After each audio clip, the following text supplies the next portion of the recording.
আপনি যদি নবীর জীবনী একবার পড়ে দেখেন, শুধু আর রাহিকুল মাখতুম বইটা পড়ে দেখেন, আল্লামা সফিউর রহমান মোবারকপুরি রহিমাহুল্লাহর বই, প্রায় 1182টা বইয়ের মধ্যে প্রথম পুরস্কার প্রাপ্ত বই। এই বইটা যদি পড়েন, জীবনী গ্রন্থ সিরাত নবী সাল্লাল্লাহু আলাইহি ওয়াসাল্লামের, দেখবেন আল্লাহর নবীকে সারা জীবনে কমপক্ষে 15টা গালি খেতে হয়েছে। কয়টা? তো এত ভালো মানুষের কেন গালি খেতে হলো? যিনি সবচেয়ে শ্রেষ্ঠ চরিত্রের অধিকারী, তাকে এতগুলো গালি কেন খেতে হলো? তাকে মানুষ বলেছে পাগল, নাউজুবিল্লাহ। মানুষ বলেছে মিথ্যাবাদী। মিথ্যাবাদী না, কাযযাব, মানে মহা মিথ্যাবাদী। কাযিব না, কাযযাব, মহা মিথ্যাবাদী। মানুষ বলেছে মজনুন, পাগল হয়ে গেছে। মানুষ বলেছে সাহের, জাদুকর। মানুষ বলেছে ফারিকুল জামাআ, জামাত বিভক্তকারী, ইত্যাদি। এরকম প্রায় 10টা থেকে 15টা গালি সারা জীবনে নবী সাল্লাল্লাহু আলাইহি ওয়াসাল্লামকে মানুষ দিয়েছে। সবচেয়ে শ্রেষ্ঠ মানুষকে কেন গালি খেতে হলো? নবী যদি সারা জীবন সৎ কাজে আদেশ করতেন, কেউ কি তার বিরুদ্ধে দাঁড়াতো কখনো? বলেন। আর সারা জীবনে তাকে মোট 16 বার হত্যা করার চেষ্টা করা হয়েছে। কতবার? কাবা ঘর যেদিন বিজয় হয়েছে, মক্কা বিজয়ের দিন, নবী সাল্লাল্লাহু আলাইহি ওয়াসাল্লাম তাওয়াফ করছেন। এই তাওয়াফ করা অবস্থাতেও একজন চাকু দিয়ে হামলা করার চেষ্টা করেছে, নবী ধরে ফেলেছেন। আরেকদিন নবী সাল্লাল্লাহু আলাইহি ওয়াসাল্লাম দেয়ালে হেলান দিয়ে বসে আছেন, বনু নজির গোত্রে। ছাদের উপর থেকে পাথর ফেলে তাকে হত্যা করার চেষ্টা করা হয়েছে। আরেকদিন নবী সাল্লাল্লাহু আলাইহি ওয়াসাল্লাম হিজরত করে যাচ্ছেন মক্কা থেকে মদিনায়। 100 উট দেয়া হবে যে নবীর মাথাকে নিয়ে আসতে পারবে, জীবিত অথবা মৃত। 100টা উট দেয়া হবে যে নবীকে জীবিত বা মৃত নিয়ে আসতে পারবে। তাহলে বিশাল পুরস্কার না এটা? তো কেন তাকে হত্যা করার জন্য এত বড় পুরস্কার দেয়া হলো? আরেকদিন নবী সাল্লাল্লাহু আলাইহি ওয়াসাল্লাম নামাজ পড়ছেন কাবা ঘরে, তার ঘাড়ের উপরে কাপড় বা চাদর রশি দিয়ে এবার পেঁচিয়ে তার গলায় ফাঁস দেওয়ার চেষ্টা করা হয়েছে। আর এটা তো আপনারা জানেনই যে নাড়ি ভুঁড়ি চাপিয়ে দেওয়া হয়েছে ঘাড়ের উপরে। আরেকদিন নবী সাল্লাল্লাহু আলাইহি ওয়াসাল্লাম মদিনায় বসে আছেন, মক্কা থেকে একজন ভাড়াটে খুনি গিয়েছে মদিনায় তাকে হত্যা করতে। চাকু তরোয়াল ভিতরে ছিল, নবীর সামনে গিয়ে বসেছেন, আর আল্লাহ পাক তাকে ওহীর মাধ্যমে জানিয়ে দিয়েছেন এই ব্যক্তি কেন এসেছেন। সুবহানাল্লাহ, আল্লাহ পাক ওহীর মাধ্যমে আগেই জানিয়ে দিয়েছেন এই কেন এসেছেন। নবী সাল্লাল্লাহু আলাইহি ওয়াসাল্লাম হাসছেন আর বলছেন, কি মক্কার হাতিমে বসে বসে আমাকে হত্যা করার পরিকল্পনা করেছিলে? ওই ব্যক্তির সাথে সাথে অস্ত্র ফেলে দিয়ে বলছে, আশহাদু আল্লা ইলাহা ইল্লাল্লাহ ওয়া আন্নাকা রাসূলুল্লাহ, আমি সাক্ষ্য দিচ্ছি আল্লাহ ছাড়া কোনো মাবুদ নয় আর আপনি আল্লাহর রাসূল। এই কথা তো আমি আর সেই ব্যক্তি ছাড়া কেউ জানে না। নিঃসন্দেহে এই ব্যক্তি রাসূল, যাকে আল্লাহ পাক জানিয়ে দিয়েছেন। ওই ব্যক্তি মুসলমান হয়ে গেল, আলহামদুলিল্লাহ। এরকম প্রায় 16 বার নবী সাল্লাল্লাহু আলাইহি সাল্লামকে মানুষ হত্যা করার চেষ্টা করেছে। কেন? যদি সারা জীবন তিনি ফজিলতের কথা বলে বেড়াতেন, সৎ কাজের আদেশ করতেন, মানুষ কি তার শত্রু হতো? যখন তিনি সৎ কাজে আদেশের সাথে সাথে অন্যায় নিষেধ করা শুরু করেছেন, তখন মানুষ তার শত্রু হয়ে গেছে। আর আপনি আমি যদি এই যুগে ওই দাওয়াতি কাজ করতে চাই, একই পরিণতি বরণ করতে হবে, কোনো বিকল্প কিছু নাই। আর হ্যাঁ, যদি আমরা গোলালু মার্কা দাওয়াত শুরু করি, মানে সব তরকারিতে চলে, যখন যেখানে যাব সেই রূপে দাওয়াত হবে, তাহলে জীবনেও কোনো সমস্যা আসবে বলে মনে হয়। তো ওইদিকে ভিতরে না যাই। নবী সাল্লাল্লাহু আলাইহি ওয়াসাল্লাম যে যুগে ছিলেন, ওই যুগে শিরক ছিল, ওই যুগে সুদ ছিল, ওই যুগে মাদক দ্রব্যের ব্যাপক প্রচলন ছিল, ওই যুগে মেয়েদের অধিকার দেয়া হতো না খুব বেশি। মেয়েদেরকে জীবন্ত কবরও দেয়া হয়েছে, শিশু বাচ্চাকে। আর বৈবাহিক তেমন কোনো অধিকার ছিল না, সম্পত্তির অধিকার খুব একটা দেয়া হতো না, বেহায়াপনা ছিল, অশ্লীলতা ছিল, ব্যভিচার ছিল। আর সবচেয়ে বড় সমস্যা ছিল গোত্রীয় হানাহানি, মানে ভাইয়ে ভাইয়ে যে হানাহানি, এই সমস্যাগুলো নিয়ে আইয়ামে জাহেলিয়াত ছিল। এখন এই আইয়ামে জাহেলিয়াত অজ্ঞতাগুলো দূর করার জন্য আল্লাহ পাক নাজিল করলেন কি? আল কোরআন। কোন মাসে? এই রমজান মাসে। যেই রমজান সম্পর্কে নবীজি বলছেন, যে ব্যক্তি রমজান পেয়েছে কিন্তু নিজের গুনাহ মাফ করাতে পারলো না, সে ধ্বংস হয়ে যাবে। রমজান মাসে সবচেয়ে প্রেশিয়াস জিনিসটা কি ভাই বলেন? কোরআন নাজিল হওয়া। তাহলে আসন্ন রমজানে কি আমরা কোরআন খতম করতে পারবো ইনশাআল্লাহ? ওয়াদা করছি ইনশাআল্লাহ। ইনশাআল্লাহ কোরআন পড়তে পারি তো সবাই ইনশাআল্লাহ। আল্লাহর ওয়াস্তে প্রত্যেক মুসলমান নিজের উপরে কোরআন শেখাটাকে ফরজ করে নেবেন ইনশাআল্লাহ। নবী বলেন নাই সাল্লাল্লাহু আলাইহি ওয়াসাল্লাম, তালাবুল ইলমি ফরিদা আলা কুল্লি মুসলিম, প্রত্যেক মুসলমানের উপর জ্ঞান অর্জন করা কি? ফরজ। আল্লাহ পাক প্রথম কোন আয়াত নাজিল করেছেন? ইকরা বিসমি রাব্বিকাল্লাযী খালাক, পড়ুন আপনার রবের নামে যিনি আপনাকে সৃষ্টি করেছেন। মানে যেই জ্ঞান আপনাকে আল্লাহর দিকে নিয়ে যাবে সেই জ্ঞান অর্জন করা আপনার জন্য ফরজ। আর যেই জ্ঞান আপনাকে আল্লাহ থেকে দূরে নিয়ে যায়, শয়তানের দিকে নিয়ে যায়, সেই জ্ঞান কি অর্জন করা ফরজ? আল্লাহ রাব্বুল আলামিন আমাদের সবাইকে কোরআন পড়ার তৌফিক দান করুন, অর্থটাও বোঝার তৌফিক দান করুন, এবং আসন্ন রমজান মাসে কোরআন খতম করার তৌফিক আল্লাহ পাক দান করুন। তো এটা হলো দ্বিতীয় 2 নম্বর সিঁড়ি। যে ব্যক্তি রমজান মাস পেয়েছে, গুনাহ মাফ করাতে পারলো না, ধ্বংস হয়ে যায়। তৃতীয় সিঁড়িতে নবী সাল্লাল্লাহু আলাইহি সাল্লাম দাঁড়িয়েছেন এবং বলছেন আমিন। এখন সাহাবীরা বলছেন, কেন ইয়া রাসূলুল্লাহ? বলেন সাল্লাল্লাহু আলাইহি ওয়াসাল্লাম। নবীজি বলছেন, যখন আমি তৃতীয় সিঁড়িতে ছিলাম তখন জিবরাইল আলাইহিস সালাম এসে আমাকে বলেছেন, সেই ব্যক্তি ধ্বংস হোক। কোন ব্যক্তি ধ্বংস হোক? যে বা যার সামনে নবী সাল্লাল্লাহু আলাইহি ওয়াসাল্লামের নাম উচ্চারিত হয়েছে, সে নবীর নাম শুনেও দরুদ পাঠ করে নাই, সে ধ্বংস হয়ে যায়। এটা কি বদদোয়া না? তাহলে আমরা নবীর নাম শুনে কি দরুদ পড়বো কি পড়বো না? নবীর নাম যখনই শুনবো এতটুকু বলবো, কমপক্ষে বলবো কি সাল্লাল্লাহু আলাইহি ওয়াসাল্লাম। আপনি কি নবী সাল্লাল্লাহু আলাইহি ওয়াসাল্লামের সুপারিশ পেতে চান? পেতে চান? হাউজে কাউসারের পানি পেতে চান? নবীর কাছাকাছি থাকতে চান? শুনুন, নবী সাল্লাল্লাহু আলাইহি ওয়াসাল্লাম বিভিন্ন হাদিসের মধ্যে বলেছেন, বিভিন্ন হাদিসে, যে ব্যক্তি দুনিয়াতে নবীর সুন্নত যত বেশি পালন করবে, নবীকে যত বেশি ভালোবাসবে, তার উপর যত বেশি দরুদ পড়বে, ইনশাআল্লাহ কিয়ামতের দিন সে নবীর তত কাছাকাছি থাকবে ইনশাআল্লাহ। আর যদি সকালবেলা 10 বার এবং সন্ধ্যাবেলা 10 বার পড়তে পারেন, আল্লাহুম্মা সাল্লি আলা মুহাম্মাদ ওয়া সাল্লিম, অথবা আল্লাহুম্মা সাল্লি ওয়া সাল্লিম আলা নবিয়িনা মুহাম্মদ, ইনশাআল্লাহ নবী সাল্লাল্লাহু আলাইহি ওয়াসাল্লাম আপনার জন্য সুপারিশ করবে ইনশাআল্লাহ। সকালে 10 বার, সন্ধ্যায় 10 বার দরুদ পড়া খুব কঠিন? সকালে 10 বার, সন্ধ্যায় 10 বার দরুদ পড়তে সময় লাগবে সর্বোচ্চ 5-10 মিনিট, নাকি? অনেকে বলে না যে ভাই 1 মিনিট দাঁড়ান, 1 মিনিট সময় নষ্ট হলে কি এমন হয়, এটা মানুষ বলে না? 2 মিনিট সময় নষ্ট হলে কি এমন হয় মানুষ বলে, স্পেশালি বাঙালি জাতি এটা বেশি বলে। 2 মিনিটে আপনি একটা কোরআন খতমের নেকি পাবেন ইনশাআল্লাহ, বিশ্বাস করলেন না? 2 মিনিট লাগবে খালি বলতে, কুল হুয়াল্লাহু আহাদ আল্লাহুস সামাদ লাম ইয়ালিদ ওয়া লাম ইউলাদ ওয়া লাম ইয়াকুল লাহু কুফুয়ান আহাদ। 3 বার বলতে কয় মিনিট লাগবে? বড়জোর 2 মিনিট। 2 মিনিটে 3 বার পড়া সম্ভব সূরা ইখলাস। একবার পড়বেন, কোরআনের 1/3 নেকি পেয়ে যাবেন ইনশাআল্লাহ। তাহলে 2 মিনিটে কোরআন খতম দেওয়া যায়? যায় কি যায় না? যায়, ফজিলত পাওয়া যায়। 2 মিনিটে আপনি বলতে পারেন আল্লাহুম্মা সাল্লি আলা মুহাম্মাদ ওয়া সাল্লিম। আমরা বলি না যে 10 মিনিট সময় দে, 10 মিনিট সময় বস, গল্প করি। হ্যাঁ, 10 মিনিট ফোনে নষ্ট করেন, 10 মিনিট আড্ডা পিটান, বন্ধুদের সাথে আসরের মধ্যে বসে পড়েন। 10 মিনিটে আপনি কোরআনের বিশুদ্ধ সূরাগুলো পড়তে পারবেন। 10 মিনিটে কমসে কম 100 বার পড়তে পারবেন সুবহানাল্লাহ সুবহানাল্লাহ সুবহানাল্লাহ। 10 মিনিটে আপনি 100 বার পড়তে পারবেন আলহামদুলিল্লাহ। 10 মিনিটে আপনি 100 বার পড়তে পারবেন আল্লাহু আকবার। 10 মিনিটে আপনি 100 বার পড়তে পারবেন লা ইলাহা ইল্লাল্লাহ। পারা যাবে না এগুলো? 10 মিনিটে আপনি 10 বার 10 বার 20 বার দরুদ পড়তে পারবেন না? 10 মিনিটে 3 বার সূরা ইখলাস পড়তে পারবেন? 10 বার সূরা ইখলাস পড়তে পারবেন। আর 10 বার সূরা ইখলাস পড়লে জান্নাতে একটা ঘর নির্মাণ করা হয়। 10 বার সূরা ইখলাস পড়লে জান্নাতে ঘর পাওয়া যায় ইনশাআল্লাহ। তো সময়ের মূল্যায়ন করতে হবে কি হবে না? এই 3টা ধাপ থেকে কি শিখলেন? 1 নম্বর শিখলেন পিতা মাতার সম্মান করতে হবে। করতে হবে কিনা? আমরাও কি পিতা মাতা হব না? হই নাই? আমরা কি চাই যে আমাদের সন্তান আমাদেরকে সম্মান না করুক? আমরা কি চাই? চাই না। অতএব আমরা যদি চাই যে আমাদের সন্তান ভালো হোক, আমাদের উচিত আমরা যেন পিতা মাতার সাথে ভালো বিহেভ করি। আমরা যদি চাই যে আমাদের মৃত্যুর পর আমাদের সন্তানরা আমাদের জানাজার নামাজ পড়াক, তাহলে আমাদেরকেও আমাদের পিতা মাতার অনুগত থাকতে হবে। আল্লাহ পাক তৌফিক এনায়েত করুন, আমিন। 2 নাম্বার বলেছি, রমজান মাস পেলেই গুনাহ মাফ করানোর চেষ্টা করতে হবে। অতএব রমজান মাসে আজে বাজে কোনো কাজের দিকে মনোযোগী হবেন না। প্রস্তুতি নেন, সামনে রমজান আসছে ইনশাআল্লাহ। নিজের কাজগুলোকে গুটিয়ে নেন, পড়াশোনা গুটিয়ে নেন, বাজার ঘাট গুটিয়ে নেন। রমজান মাসে যেন এত ব্যস্ততা না থাকে, ফ্রি থাকেন, রিল্যাক্স, খালি ইবাদত বেশি বেশি করবেন ইনশাআল্লাহ।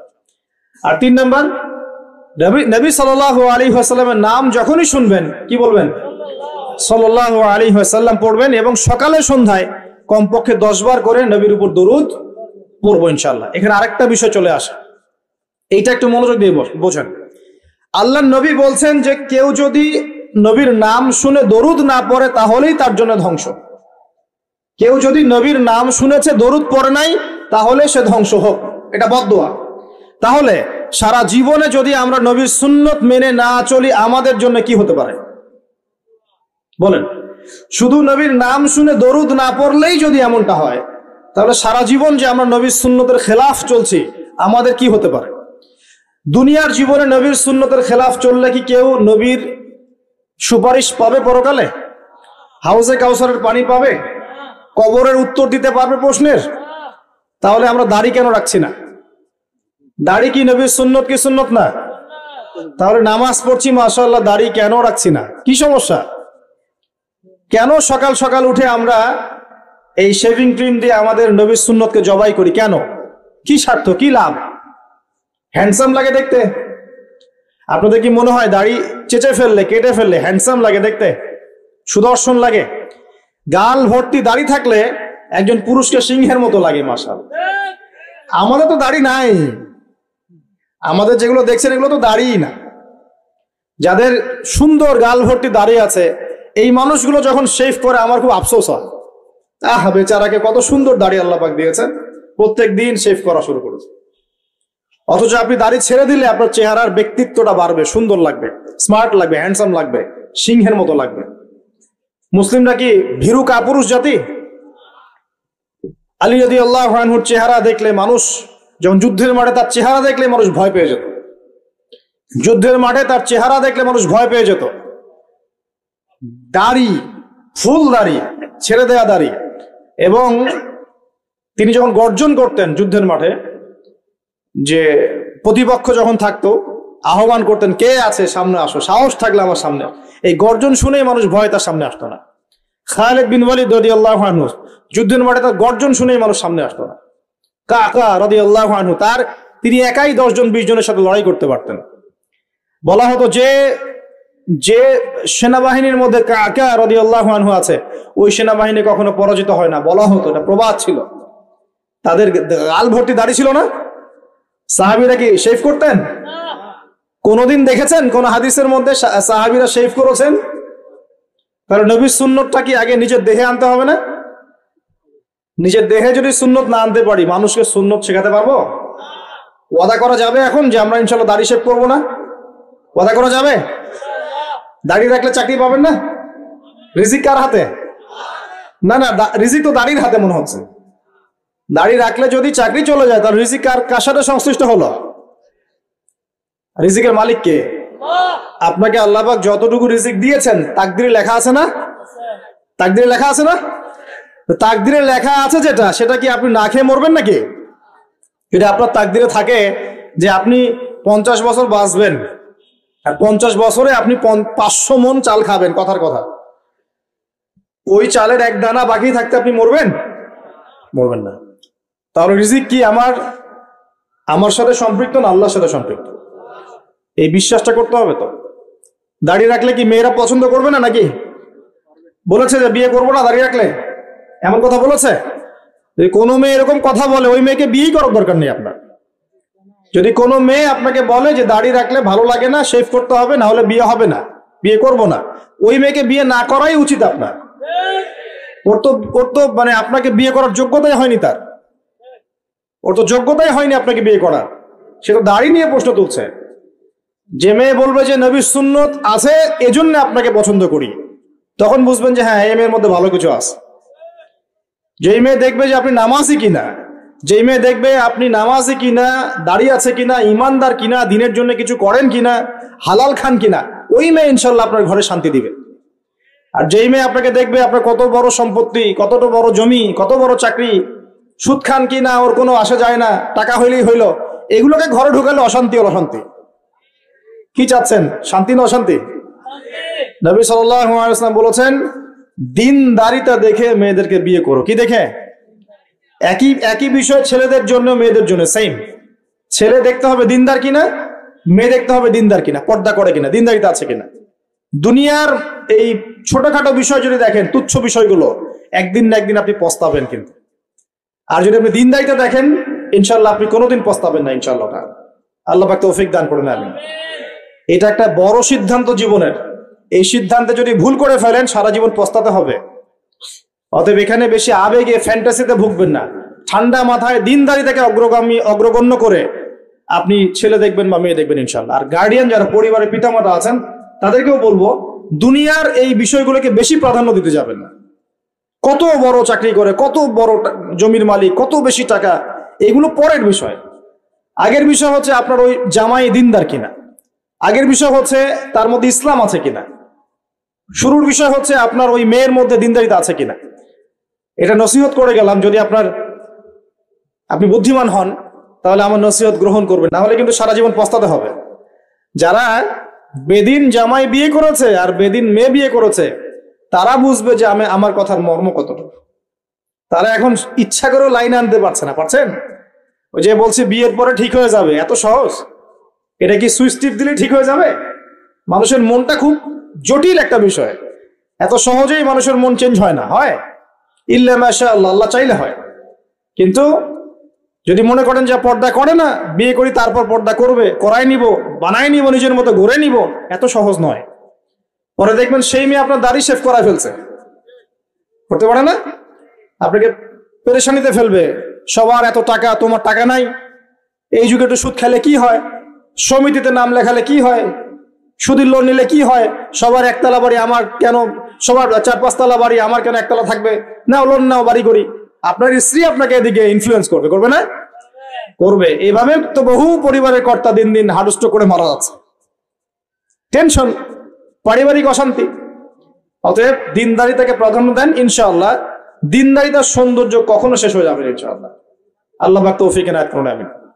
প্রিয় ভাইরা, আলোচনা একটা বড় অংশে এবার আসছি, এদিকে খেয়াল করেন, একটু মনোযোগ দিতে হবে। এখন থেকে আমরা একটু গুরুত্বপূর্ণ জায়গায় যাব। নবী সাল্লাল্লাহু আলাইহি ওয়াসাল্লামের সুন্নতের উপর আমল না করলে আমরা কি জান্নাত পাবো কিনা? আর নবীর সুন্নত কি শুধুমাত্র ইবাদত বন্দেগীর ক্ষেত্রে করলেই হবে, না জীবনের সব ক্ষেত্রে করতে হবে? আমার সাথে কথা বলেন। নবীর সুন্নত কি শুধু ইবাদত বন্দেগীতেই করব, নাকি জীবনের সব ক্ষেত্রে করব? আল্লাহর নবী সাল্লাল্লাহু আলাইহি ওয়াসাল্লাম মাত্র 23 বছরে আইয়ামে জাহিলিয়াতকে সরিয়ে দিয়েছেন, কি দেন নাই? আইয়ামে জাহিলিয়াতের শিরক, ওখানকার আপনার সুদ, ওখানকার আপনার জেনা, ওখানকার মাদক, ওখানকার গোত্রীয় হানাহানি 23 বছরের মধ্যে পরিবর্তন হয়েছে কিনা? যখন মক্কা বিজয় হয়েছে তখন কি ওই মক্কার মধ্যে কোনো শিরক ছিল, কোনো মূর্তি পূজা ছিল, কোনো সুদ ছিল, কোনো মেয়ের সাথে খারাপ আচরণ করা হয়েছে, কোনো ধর্ষণ হয়েছে, কোনো ব্যভিচার, গোত্রীয় হানাহানি, না সবাই ভাই ভাই হয়ে গেছে?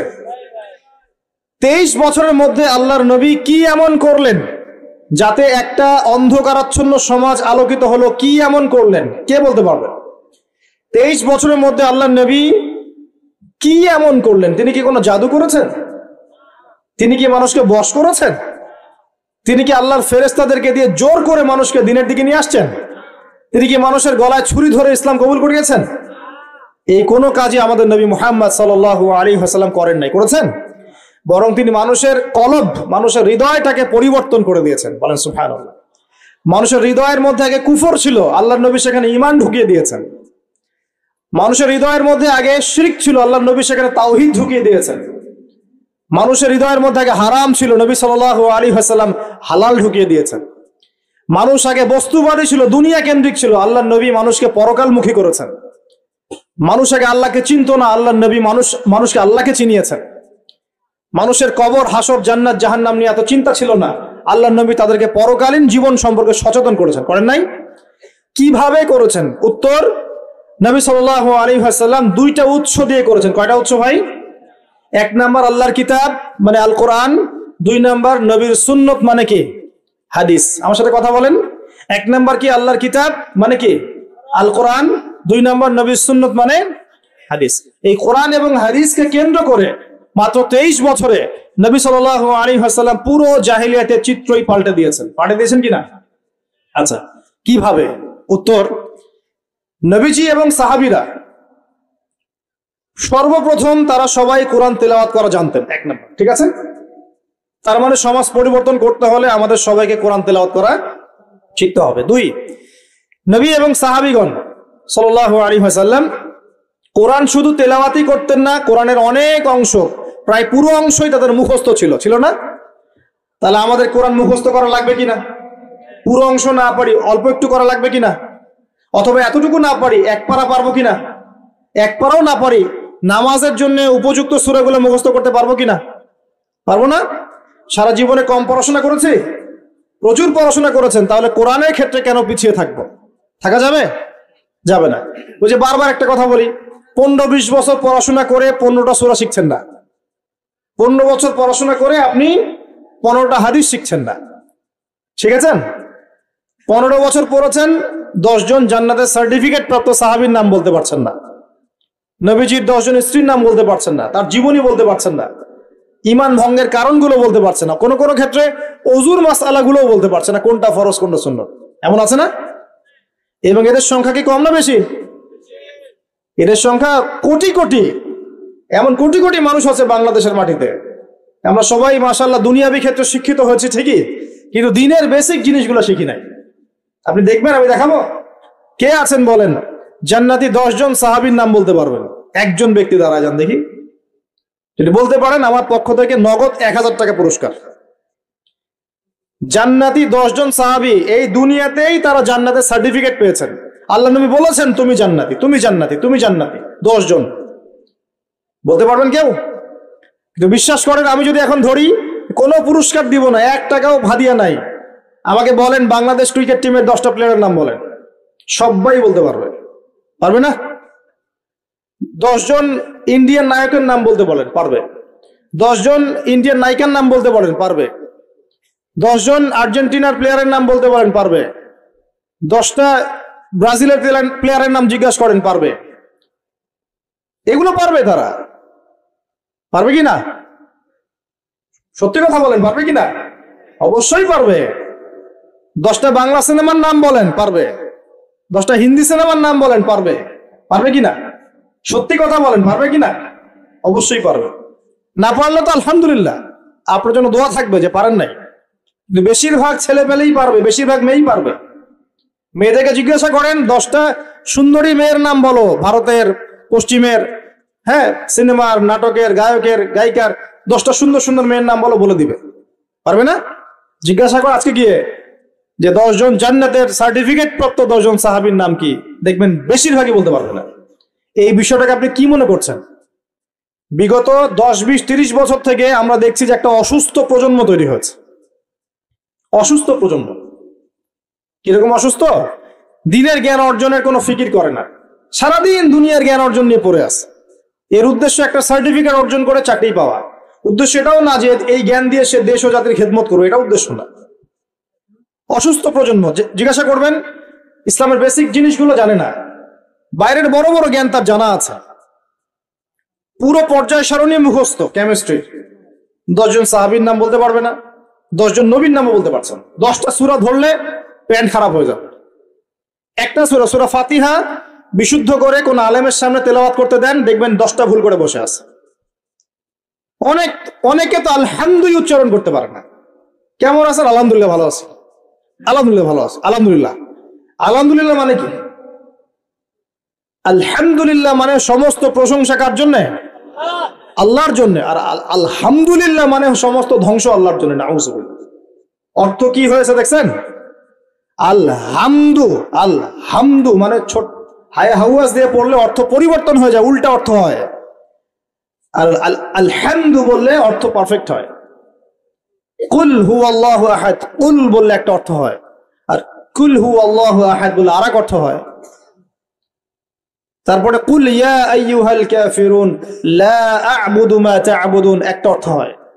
আর যখন বলে কুল ইয়া আইয়ুহাল কাফিরুন লা আ'বুদু মা তা'বুদুন আরেকটা অর্থ হয়। এগুলো আলেমরা বুঝবেন। তো কুরআনই তো পড়তে যাচ্ছে না। 15 বছর 20 বছর পড়াশোনা করে আমরা কি প্রজন্ম তৈরি করছে বলেন তো? আগামী 2-3 দিন পর তারা রাস্তাঘাটে কনসার্ট করবে, নাচবে, পিকনিক করবে, হইহুল্লা করবে, এবং পশ্চিমাদের সাথে তালে তাল মিলিয়ে বলবে যে 31st night happy new year. তারা বলবে আগামী 2-3 দিন পরেই করবে। কিন্তু আজকে আরবি মাসের কয় তারিখ বলতে পারবে না। আরবি বর্ষপুঞ্জি আছে না, ক্যালেন্ডার, আরবি নববর্ষ কবে, প্রথম মাসটার নাম কি সেটা বলতে পারবে না। রমজান মাস তার আগে কোন মাস, পরে কোন মাস বলতে পারবে না। কিন্তু 31st নাইট তারা চিনে। তারা লাইলাতুল কদর চিনে না, তারা লাইলাতুল কদর চিনে না, 31st নাইট চিনে। আপনি কোন প্রজন্ম তৈরি করছেন দেখেন। এখানে প্রসঙ্গ যেহেতু এসেই গেল, বলে দেই এই কথাটা, পরে ভুলে যাব, যে খ্রিস্টপূর্ব প্রায় 46 সালের দিকে এক ব্যক্তি ছিল, তার নাম ছিল জুলিয়াস সিজার। কি নাম? Julius Caesar. এগুলো আমি আসলে অনেকদিন আগে পড়েছি, আমার মাথায় এত লাইভলি নাই, আর এগুলোর চর্চা করা আমি বন্ধ করে দিয়েছি। আমাদের ফিলোসফির কিছু বই ছিল, এগুলোতে হিস্ট্রিগুলো ঘাটা ছিল সবগুলো, আর হিস্ট্রির একজন গভীর ছাত্র। তো এই জুলিয়াস সিজার নামক এক ব্যক্তি ছিল, যে আসলে সিজার নামক এক দেবতার উপাসনা করত। কথা বুঝতে পারছেন? ওদের অনেক দেবতা ছিল, এরকম একটা দেবতার নাম ছিল সিজার। ওর নামে সে নামকরণ রেখেছে জুলিয়াস সিজার। এই নক্ষত্র পূজারী ছিল, তারার পূজা করত। কথা বুঝতে পারছেন? তো তারার পূজা যে করে, সে কি তাওহীদপন্থী না মুশরিক? বলেন, সে কি ইমানদার না কাফের, কোনটা? এখন সে একটা ক্যালেন্ডার ফর্ম করেছিল, এর নাম হলো এই গ্রেগরিয়ান ক্যালেন্ডার বলে। এখানে প্রথম বর্ষ যেটা, এই প্রথম বর্ষতে উৎসব পালন করা শুরু করেছে এই জুলিয়াস সিজার নামক এই ব্যক্তি প্রথম, এবং সে সমাজ এটা চালু করে দিয়েছে। এরপরে আরো পরে প্রায় খ্রিস্টের জন্মের 800 বছরের দিকে পারস্যের এক সম্রাট ছিল, তার নাম ছিল মনে হয় জামশিদ। তো এই ব্যক্তি একজন সম্রাট ছিলেন। তো সে আবার এরকম বর্ষ বরণের জন্য একটা মানে উৎসবের আয়োজন করে, তার নাম দিয়েছিল নওরোজ। কি নাম দিয়েছে? নওরোজ, মানে বর্ষ বরণ উৎসব।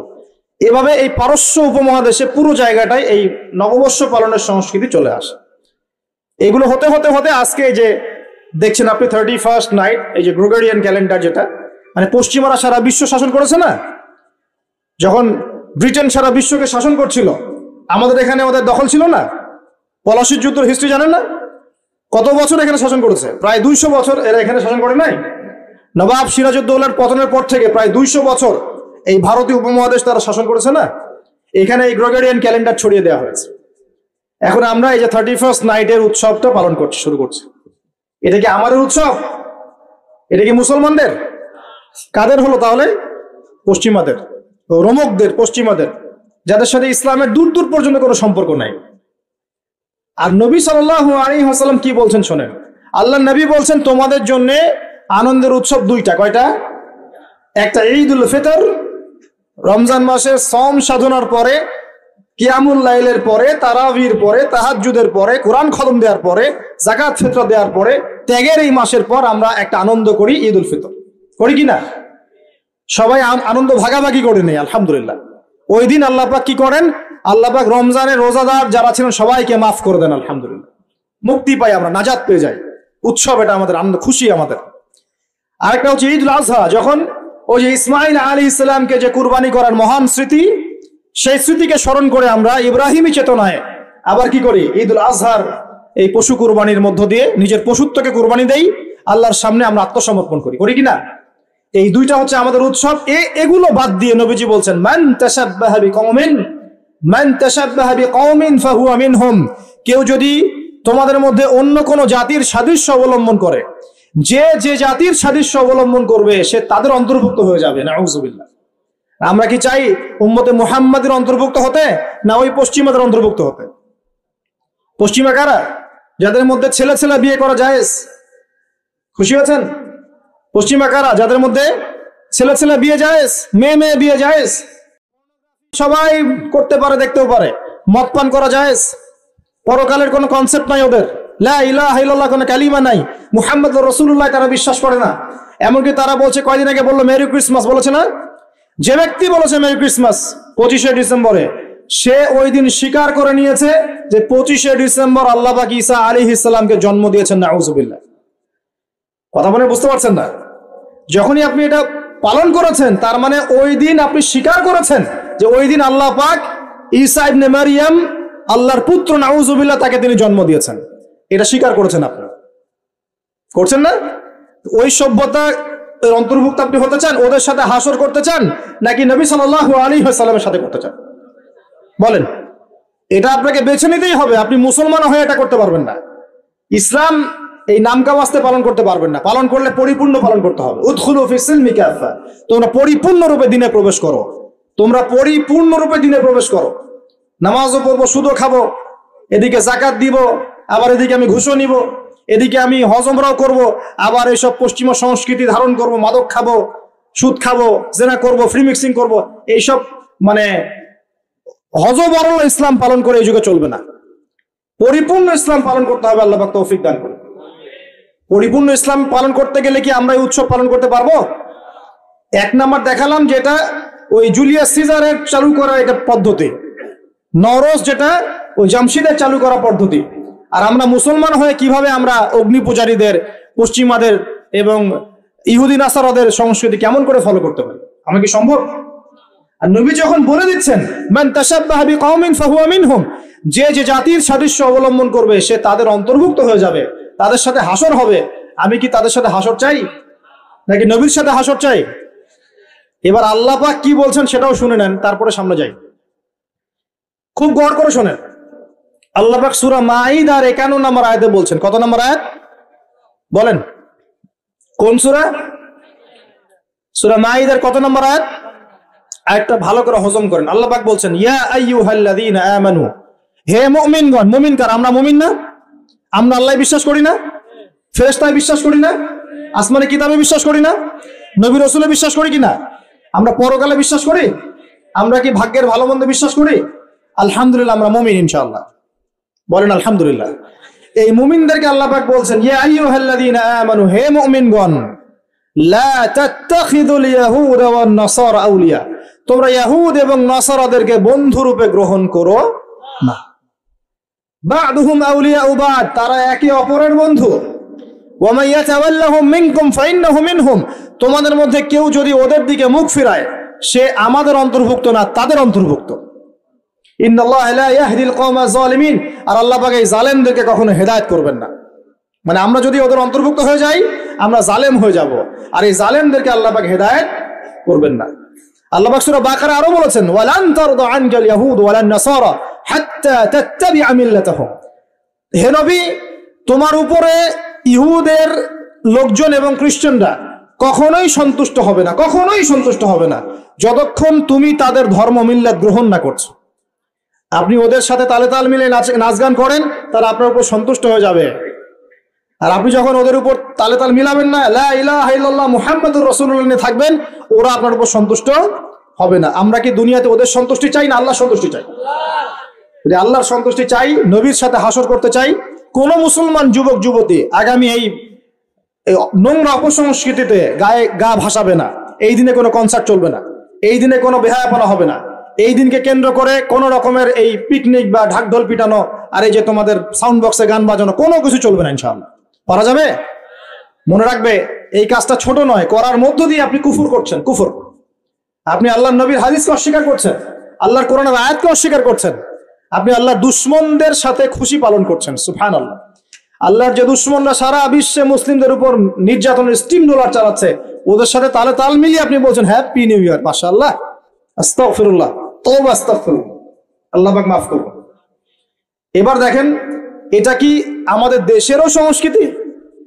এই জিনিসটা কি আমাদের দেশের সংস্কৃতি? বাঙালি ভাষা, বাঙালি জাতি, বাংলা ভাষা আমাদের প্রাণের যে ভাষা এবং দেশ এবং মাতৃভূমি, এদের সাথেও কি এটা সম্পৃক্ত? এদের সাথেও কি এটা যোগসূত্র আছে? এটা ধার করা সংস্কৃতি, কথা ঠিক কিনা? তো ধার করা সংস্কৃতির চর্চা আমরা বাংলার মাটিতে কেন করব? আমাদের বাংলা সংস্কৃতি নাই? আমরা বাঙালি না? আমাদের ভাষা নাই? আমরা ভাষা নিয়ে গর্বিত না? কেন আমরা আমাদের ভাষায়, আমাদের দেশে, আমাদের জমিতে অন্যের সংস্কৃতি এনে ওইসব ভাষার গান আমরা কেন চালু করব? ওইসব ভাষায় আমরা ঢাকঢোল কেন পিটাবো? আমাদের নিজস্ব সংস্কৃতি নাই? আছে কি নাই? এবার আসেন আরেকটা পয়েন্ট দিয়ে শেষ করি এই লেকচারটা। সেটা হলো একটা বছর যে চলে গেল, একটু মনোযোগ দাও এদিকে। একটা বছর যে চলে গেল, এক বছর চলে যাওয়াতে কি আমার খুশি হওয়া উচিত না কষ্ট পাওয়া উচিত?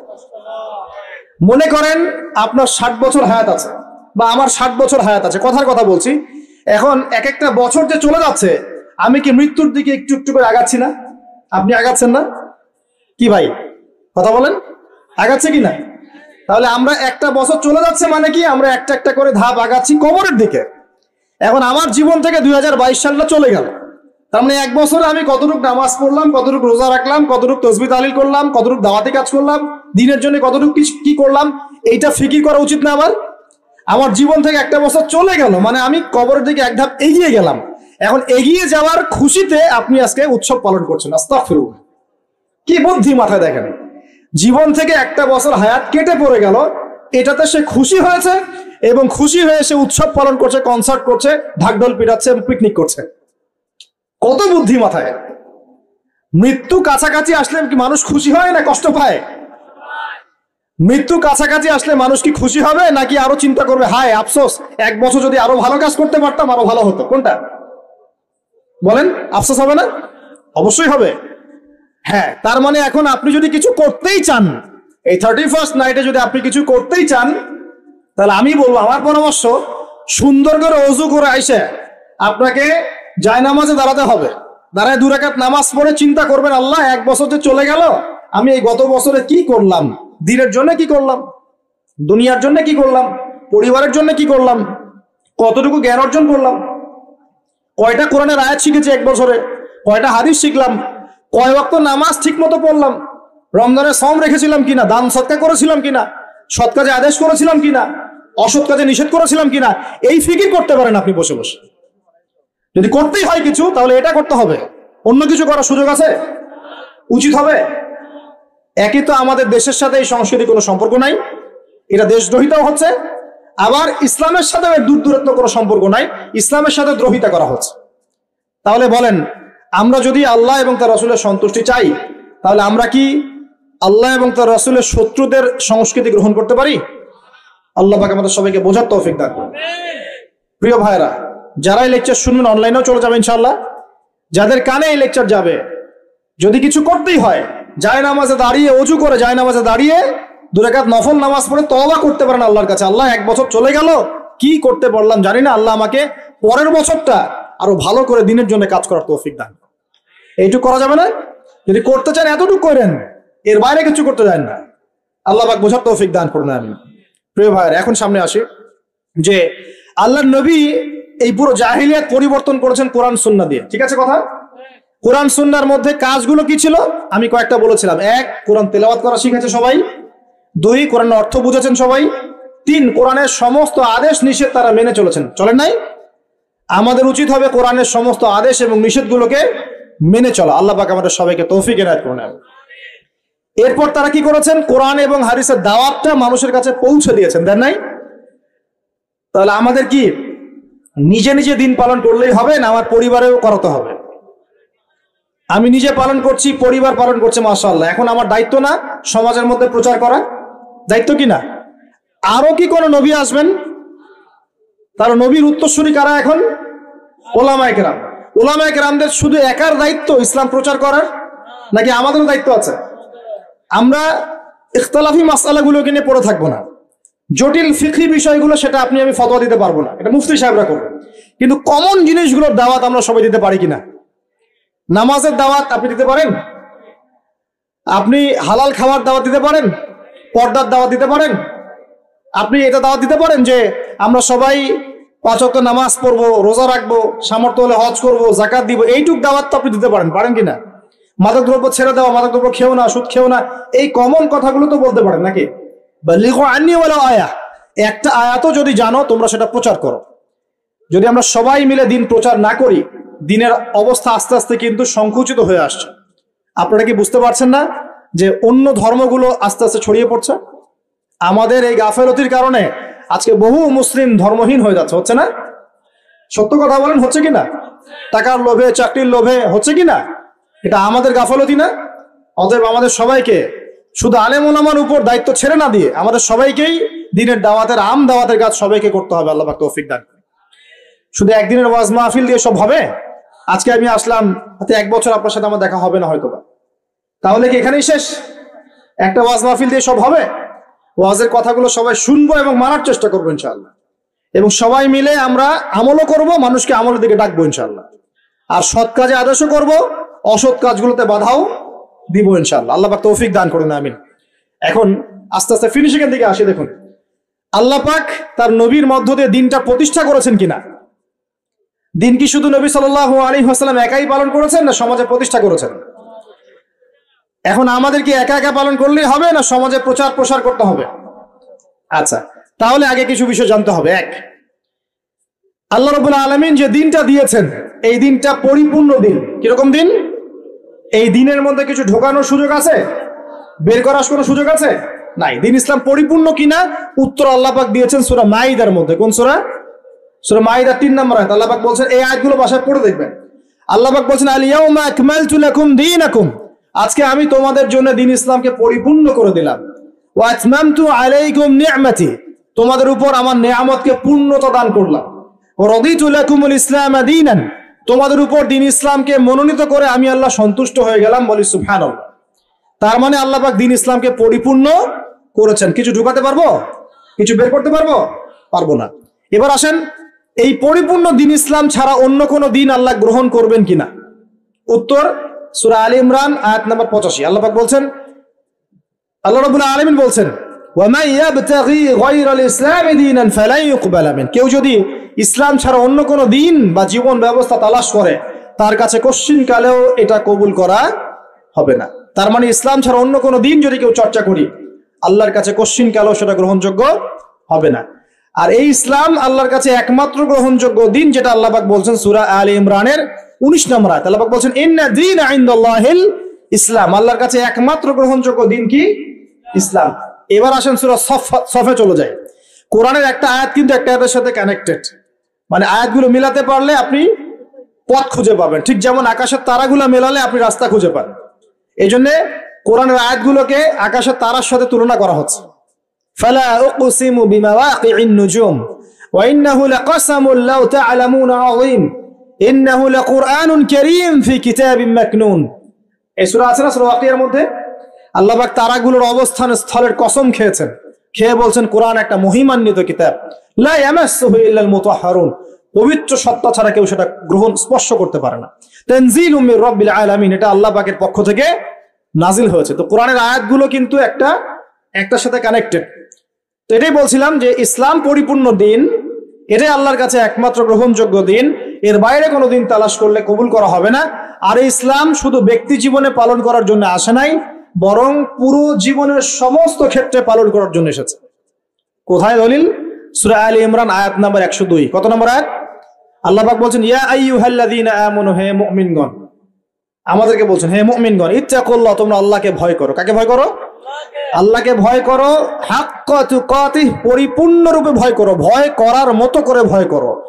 আর ওয়ালা তামুতুন্না ইল্লা ওয়া আনতুম মুসলিমুন, পরিপূর্ণ মুসলমান না হয়ে তোমরা মৃত্যুবরণ করো না। এখন বলেন, জীবনের একটা অংশে কেউ যদি ইসলাম পালন করে আর এক অংশে না করে, সে কি পরিপূর্ণ মুসলিম?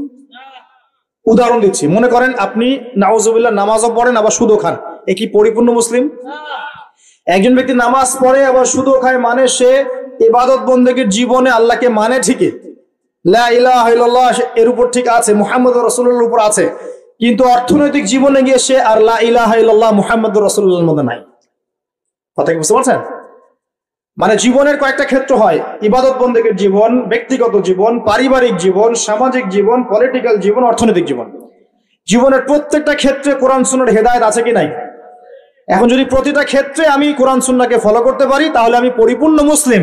আল্লাহ পাক সেটাই বলছেন, ওয়ালা তামুতুন্না ইল্লা ওয়া আনতুম মুসলিমুন, পরিপূর্ণ মুসলিম না হয়ে মৃত্যুবরণ করো না। তার মানে আমাদের সবাইকে জীবনের প্রতিটা ক্ষেত্রেই কোরআন সুন্নাহ পালন করতে হবে। আল্লাহ পাক তৌফিক দান করুন। আমিন। এখন এটাকে শুধু একা একা করব? আল্লাহ পাক বলছেন না, প্রথম দায়িত্ব হচ্ছে তুমি তোমার পরিবারের উপর আগে করবা। কোথায় করবা? কোন সূরা? সূরা তাহরীম আয়াত নাম্বার 6। কোন সূরা?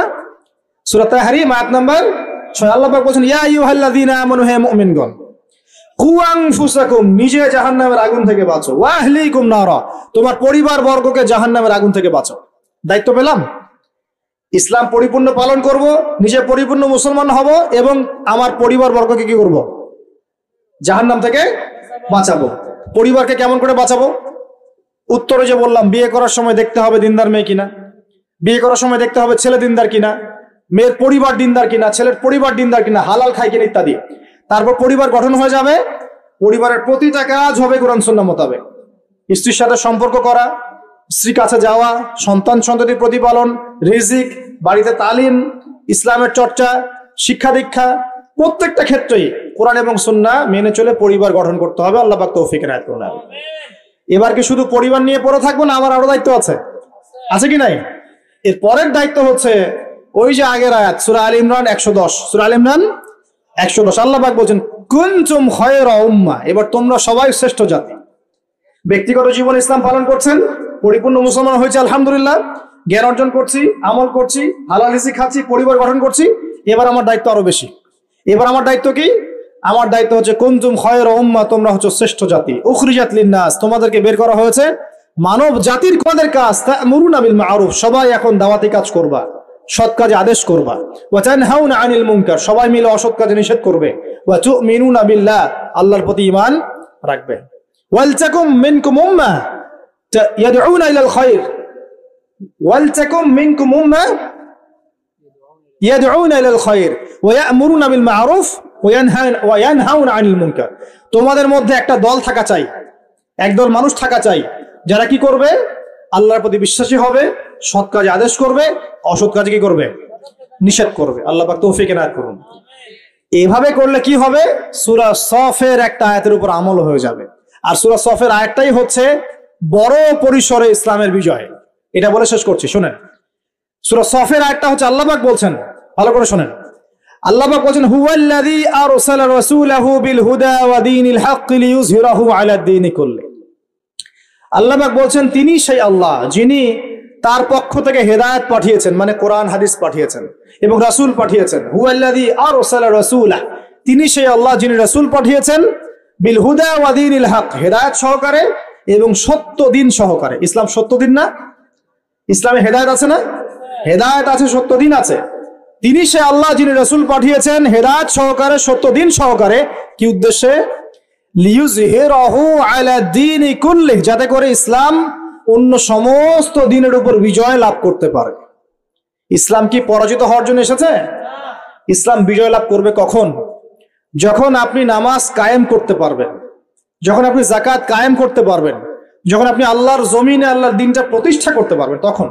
এখন কি আমরা নামাজ কায়েম করতে পারি? নামাজের দাওয়াত দিতে পারি। নামাজ আমি দাওয়াত দিচ্ছি আপনাকে, আমি কিন্তু কায়েম করতে পারছি না। নামাজ কায়েম মানে বালেগ হয়েছে, নামাজ পড়ে না, ব্যাস ওর বিরুদ্ধে অ্যাকশন নেওয়া যাবে, এর নাম নামাজ কায়েম। চুরি করেছে, চোরের হাতটা কেটে ফেলতে পারবেন, নামাজ আপনি ওখানে বিধানটা কায়েম করেছেন। জেনা করেছে, 100 বেত্রাঘাত করতে পারবেন, তখন কায়েম হয়েছে। এগুলো কি এখন করা যাবে? এখন এগুলো প্রচার করতে পারছি, কিন্তু প্রতিষ্ঠা করতে পারছেন? আল্লাহ পাক বলছেন ইসলাম এসেছে অন্য সমস্ত দিনের উপর বিজয় লাভ করার জন্য। মানে নবীর যুগে এটা প্রতিষ্ঠা হয়েছিল না, সাহাবীদের যুগে ছিল না, শত শত বছর এমন করে ছিল। বিগত হয়তো 200, 300 বা 150 বছর থেকে আপনি দেখছেন যে বিশ্বের অবস্থা অন্যরকম। এখানে মুসলিমদের অবস্থা একটু শোচনীয়, কোণঠাসা। ইকোনমিক ভিত্তি দুর্বল, পলিটিক্যাল ভিত্তি দুর্বল, জিও পলিটিক্যাল ভিত্তি দুর্বল, মিডিয়া প্রযুক্তি সব ওদের হাতে চলে গেছে, তাই না? অস্ত্র শস্ত্র ওদের বেশি, আমাদের খুব কম। মানে আমরা বিভক্ত হয়ে গেছি। হ্যাঁ, বিভিন্ন রাষ্ট্রে বিভক্ত, রাষ্ট্র দলে বিভক্ত, তারপরে মাযহাবের মধ্যে অনেকগুলো ভাগ হয়ে গেছে, তরিকার ভাগ হয়ে গেছে, দলাদলির অভাব আছে, প্রচুর দলাদলি। তা আমরা বিভিন্ন দিক থেকে দুর্বল হয়ে গেছি। কিন্তু এটা কি এরকমই ছিল আগে? এমন ছিল না। ইনশাআল্লাহ যখন ঈসা ইবনে মারইয়াম আসবেন তখন থাকবেও না। থাকবে? আল্লাহ পাক সেটাই বলছেন, ইসলাম পাঠিয়েছেন আল্লাহ পাক যাতে অন্য দিনের উপর এই দিনটা বিজয় লাভ করতে পারে। এখন এই বিজয় লাভ কি ঘরে বসে থাকলেই হবে? আর এই বিজয় লাভ কি শুধু আলেম ওলামারা দাওয়াত দিলেই হবে? আর শুধু একটা মাহফিল করলেই হবে? বিজয় লাভের জন্য আমাদের কয়েকটা কাজ বলে শেষ করব। 1 নাম্বার, আমাদের সবাইকে দ্বীনের জ্ঞান অর্জন করতে হবে। পারা যাবে ইনশাআল্লাহ? 2 নাম্বার, প্রত্যেক মুসলিমকে কোরআন তেলাওয়াত করা শিখতে হবে। পারা যাবে ইনশাআল্লাহ? 3 নাম্বার, সবাইকে কোরআনের কিছু অংশ মুখস্থ করতে হবে। ইনশাআল্লাহ পারবেন? 4 নাম্বার, কোরআনের অর্থটা বোঝার চেষ্টা করতে হবে। পারা যাবে ইনশাআল্লাহ? অর্থ বুঝবো তো ইনশাআল্লাহ? অর্থ বোঝার জন্য তাফসীর পড়তে হলে পড়তে হবে, আরবি ভাষা শিখতে হলে শিখতে হবে, যা করার তাই করতে হবে, অর্থ বুঝতেই হবে। 5 নাম্বার, সবাইকে হালাল খেতে হবে, হারাম খাওয়া যাবে না। পারা যাবে? 6 নাম্বার, আদর্শ পরিবার করতে হবে, পরিবারের মধ্যে যেন কোনো জাহেলিয়াত না থাকে। পারবো ইনশাআল্লাহ? 7 নাম্বার, ইসলামের দুশ্মনদের কোনো সংস্কৃতি আমরা গ্রহণ করব না। পারবো ইনশাআল্লাহ? 8 নাম্বার, আমরা সবাই সৎ কাজে আদেশ করব, অসৎ কাজে নিষেধ করবো ইনশাআল্লাহ। পারা যাবে ইনশাআল্লাহ? 9 নাম্বার, আমরা আমাদের সন্তান সন্ততিদেরকে আগামী বিশ্বকে চ্যালেঞ্জ করার মতো মানুষ করে যাবো ইনশাল্লাহ। পারবো ইনশাল্লাহ। আর 10 নম্বর, আমাদের মা বোন যারা আছে, আমাদের মা বোনদেরকে আমরা কখনোই বেপর্দায় বাইরে ছাড়বো না। কোন রকম জেনা, ব্যভিচার, মাদক, পর্ন এগুলো ধারে কাছে আমরা যাবো না ইনশাল্লাহ। আধ্যাত্মিক ভাবে আমরা পবিত্র থাকবো, পবিত্র দিন পালন করব, মানুষকে দাওয়াত দিব এবং আলেম ওলামার সাথে সহবত সম্পর্ক রাখবো ইনশাল্লাহ। দেখবেন একদিন না একদিন পুরো বিশ্বেই আল্লাহ রাব্বুল আলামিনের দিন এবং কালিমা লা ইলাহা ইল্লাল্লাহ বাদ দিয়ে অন্য কিছুই থাকবে না ইনশাআল্লাহ তাআলা। বিশ্বাস রাখেন, হতাশ হবেন না। আগামী দিন ইসলামের, আগামী দিন মুসলমানদের, এই পুরো বিশ্বটাই মুসলমানদের ইনশাআল্লাহ তাআলা। আল্লাহ রাব্বুল আলামিন আমাদের সবাইকে কথাগুলো বোঝার তৌফিক দান করুন, আমল করার তৌফিক দান করুন। আমি দোয়া করি আল্লাহ পাক সবাইকে যেন কোরআন তেলাওয়াত করা শেখার তৌফিক দান করেন।